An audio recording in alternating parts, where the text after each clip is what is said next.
श्री स्वामी समर्थ. वटपौर्णिमेला चुकूनही नेसू नका हे रंग. जाणून घ्या सर्वाधिक शुभ रंग आणि खास टिप्स. पहिला रंग म्हणजे हिरवा.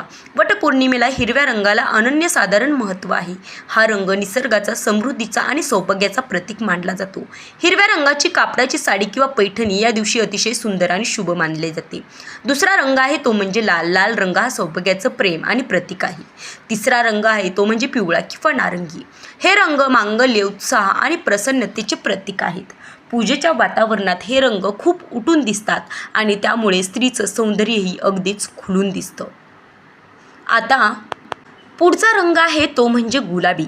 नवविवाहित महिला किंवा तरुणींसाठी गुलाबी रंगाची साडी हा एक उत्तम आणि ताजा पर्याय आहे. गुलाबी रंगाच्या साडीमध्ये स्त्रीचं सौंदर्य अधिकच खुलून दिसतं.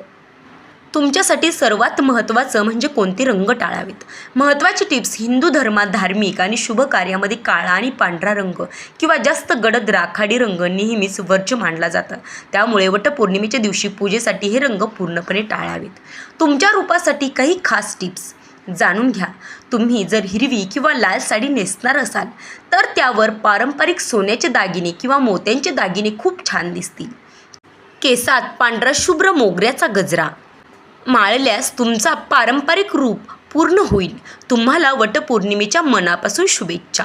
व्हिडिओ आवडला असेल तर लाईक करा आणि असेच दर्जेदार व्हिडिओ पाहण्यासाठी चॅनलला सबस्क्राईब करा. धन्यवाद.